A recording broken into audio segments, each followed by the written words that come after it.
Oh, can you guys hear me now? Yeah, Christian was on mute.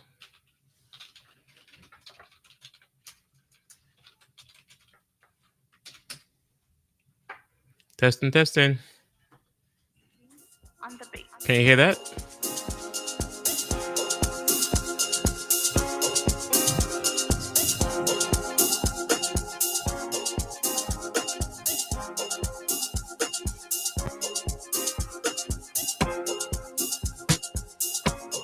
Okay. Golly, why is it every time I run the show by myself, we have technical issues?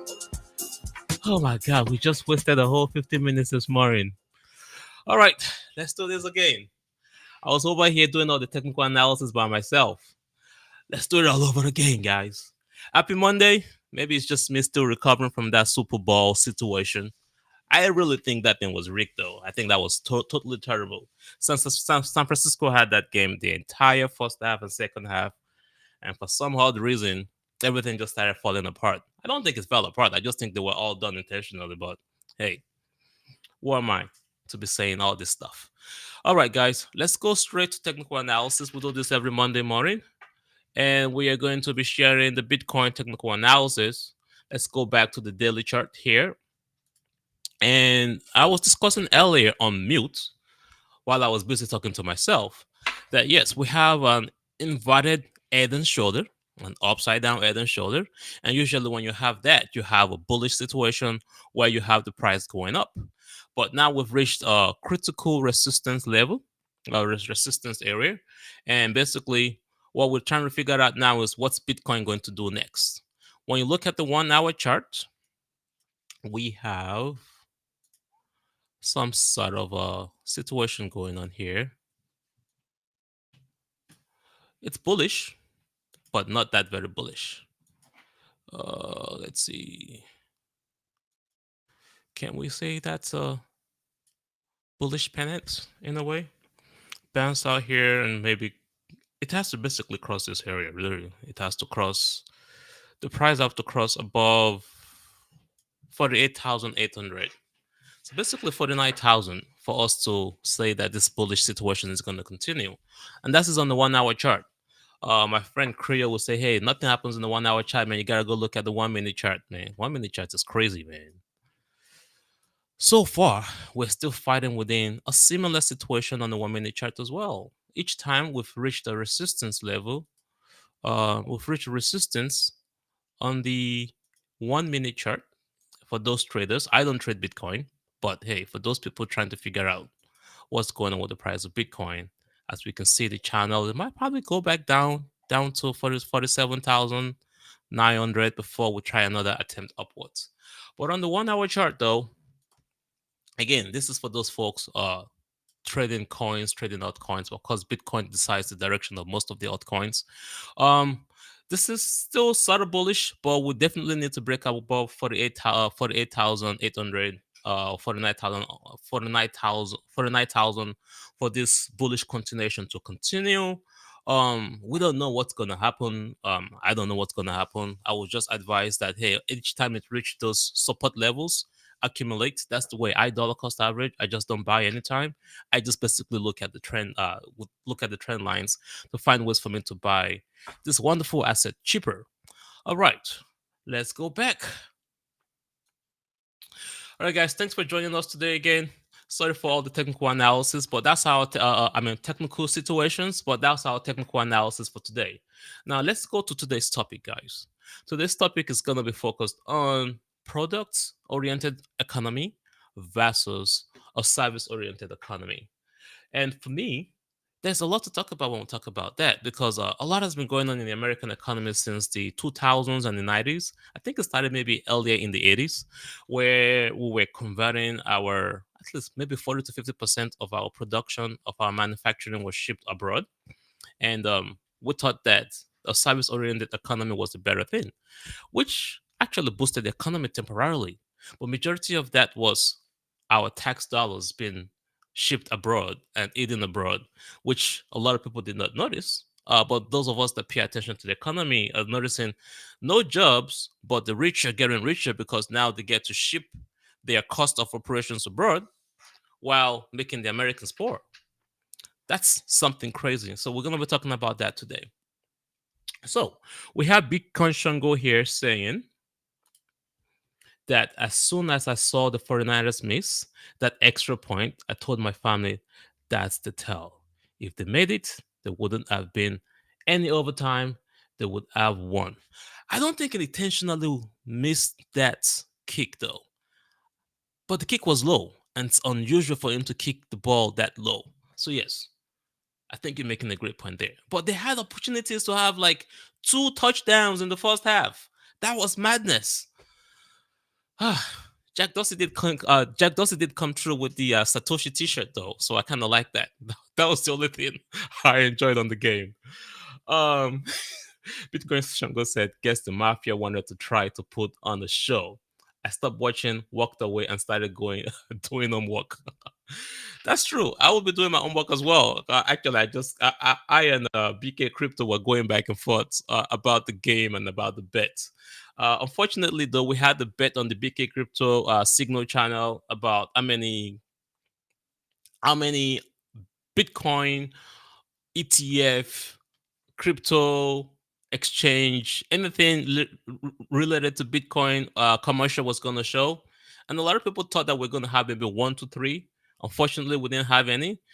Somebody said none, but without none, would the price of Bitcoin go to $49,000 or would it dump? It made an attempt, though, a very close attempt to 48,800, but it didn't get up to 49,000. So that member of the group tried really closely, but unfortunately, J Lo actually J Lo was J Lo on the commercials too as well. Yeah, I think she was. Uh, yeah, that was a lot of movie stars in all the commercials, the entire game. Usher coming on. I think that was one of the best things of the show as well. But long story short, though, I just think they were doing their very best to get the viewership of the NFL to go back up, and I think that whole game was kind of set up to make that situation happen. So let's get back to our topic of the day: product or service related economy. Yes, so let's go ahead and talk about this. Bitcoin, for example, allows the autonomy of ownership. It grants individual the control for them to own their assets without maybe the banks or the IRS saying that, hey, you have to pay your fees, or the banks charging you fees for them to hold your value or hold your store of value. Um, and you can own values without people knowing that you own value. Like literally, if you have a big house, everybody knows how big your house is. But if you own Bitcoin and you own 10 Bitcoins, nobody knows how many Bitcoins you have. So you're not literally a target. So people need to start thinking about that. But people are still having that disconnection between why is Bitcoin an asset? How does it become an asset? And what we've been trying to preach or educate people about is that how does an asset become a reality or become an asset? And it's simple as, let's use gold as an example. Gold is supposedly rare. That is not true. For those of us that have lived and been around Asia or African countries, we know gold is plentiful. Go to Ghana, you will see a lot of gold, literally down the street. But yes, because of the rarity of gold and how long it takes for you to get the gold out of the ground, that's where the value of gold comes from. It takes work for you to get access to gold. Similar with oil, you got to dig through the oil, through the ground to get access to that crude oil and then process it. And that's what makes oil expensive. Same thing with data. Data is money because of its collection of a multiple data and then it's then interpreted for it to become a business asset. And that is how Bitcoin becomes an asset as well because it consumes energy, right? Which requires mathematical work. So instead of physical work from human beings, Bitcoin does the calculations with computer programs trying to decipher a cryptography, right? And then once you do that, right, it now gives you a reward, which is now where the satoshis or the bitcoins come from. That is how you create an asset. Similar, it's just that it's now done in the digital space. So instead of you now trying to do a lot of work business wise or in other aspects of life or in other businesses, right? It's literally creating a product that can also not become a service if you decide to do DeFi with it, or if you decide to either loan it out, or if you decide to do other applications with it. So Bitcoin now creates a combination of a product which comes from the consumption of energy, and a service which comes from the use of that energy, that value, either through transactions, DeFi, um, storing data, etc., etc. Bitcoin can also be security, right? So in services, service oriented, like, CrowdStrike could be a service which basically provides security for your server or for your business. Most people will not know what CrowdStrike is, but it's an application out there that provides that service. But with all these softwares out there, McAfee, antivirus, etc., other server-based applications that supposedly protect your servers, we're still getting businesses getting hacked.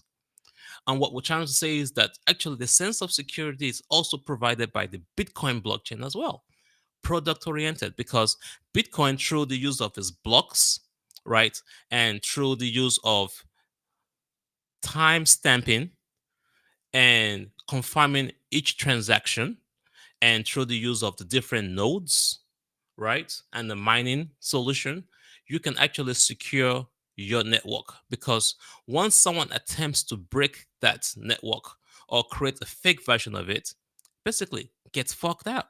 I mean, we call it fuck. By the way, I speak my English, but that's the answer right there. Bitcoin is a service in that aspect as well. In the physical economy, yes, we build softwares that do that as a service. But in Bitcoin, you can use it as a product and as a service at the same time. I know I'm sounding a little bit more technical today, but that's just the way I say it. If you guys have any questions, please go ahead and ask, and I can deep dive a little bit more. All right. So next, let's talk about expression of ownership.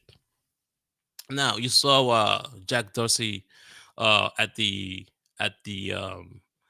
Super Bowl. Simple T-shirt, Satoshi, nice little gold chain, simple expression. Hey, I got this. You don't necessarily need a big Lambo, which, yeah, you can get a Lambo and put a plate on it and put a BTC plate on it. That works for you as well. But what we're trying to say here is that it allows you as an individual to own value without necessarily visualizing or having everybody see that you have that value. And in a sense, it's a sense of security that we don't have today. Because usually now, if you have your money in the bank, you got to think about, okay, how much does FDIC secure? I mean, the bank accounts do I have? etc., etc. Or if you have a big house, now you gotta put a security guard around it, or put a fence around it, or you gotta put some security cameras around it. Bitcoin, as long as you have a private key, you're wonderfully good. So yeah, talking about product and services again, I think Bitcoin provides both. It creates that economy, because people are saying, oh, what's the Bitcoin standard? How can you use it? These are examples that I'm giving here, guys.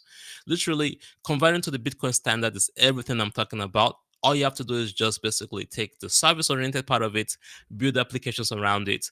It's more secure. The product oriented aspect of it is the mining and and the nodes, and actually using that product and storing it for yourself, and then deciding if you want to convert that into services, instead of the economy that we live in right now, which we are pushing a lot more towards service oriented and not necessarily doing the work to create those services. So a Bitcoin standard creates for a better America. That's basically what I'm trying to say here. Now, let's talk about economic freedom. Now, there's this conversation about flights of funds away from the United States. I would say they are basically targeting the retail investors, or targeting middle class America, because the flight of funds away from America has been happening way longer than we can imagine. The fact that Apple can create your iPhone for $10 in Asia, in Taiwan, and then sell it to you for $1,000, that's already flights, because they don't get to tax you for those profits in America. They get to keep all those profits and avoid taxes by leaving those businesses abroad. Amazon does the same thing. Microsoft does the same thing with all their business partners in India, etc., etc. So what we're trying to say here is that with a Bitcoin standard, we can actually have an economy that works for Americans in America if those products and services, because majority of the mining is now back in Texas and Colorado. So the production has been done here in America, and the services, the softwares, the applications can be built here in America instead of all this nonsensical legislation that is uh, coming out of Congress and Senate that is literally killing services that Bitcoin can be bringing to America. It's just mad. I don't understand what's going on with these guys. They just don't understand technology. So with Bitcoin, the services stay here in the States. We can spread it around the world without borders. So you wouldn't have to worry about your money leaving the country. It's been produced here, and it could also service your citizens here and abroad. It's that simple. Literally, instead of you worrying about limiting $5,000 or 10,000 transactions that could go out of the borders, just basically create better services, and the solution is there for the Americans. They would use it. You wouldn't have to worry about capital flight. Lastly, a successful government is one that empowers its people. You don't empower your people via providing government assistance. That is just a support layer, supporting you to get off of your foot. But empowerment is ensuring that they can store their value and they can do with their value what they wish. I'll repeat that. Empowerment that the government should be doing is ensuring that people can store their value and do with their value what they wish. It's that simple. Instead of the approach of, oh, we have to limit them, we have to tax them, let's just give them government benefits and just continue to support them. They want you to depend on them. That's never gonna work, because at the end of the day, you can never satisfy that need, that urge to have that sovereign power, to have your sense of ownership.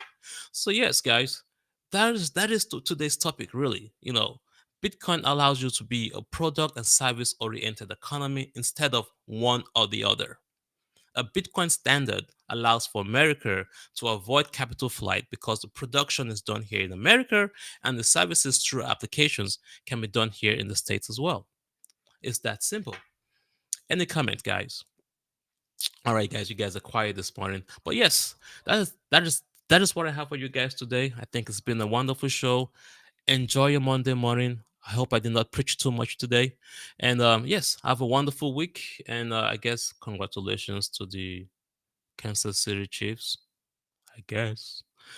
All right, people. Thank you. It was nice having you guys here today. And look out for more of our videos on X. Oh, it's not showing. Look out for more of our videos on X, on YouTube. We release them almost every day. We have some wonderful shots. We have one that is super funny right now. We say no go to FOMO, coming to you from Brazen. Use that all the time though. I think it's pretty fun. Yep.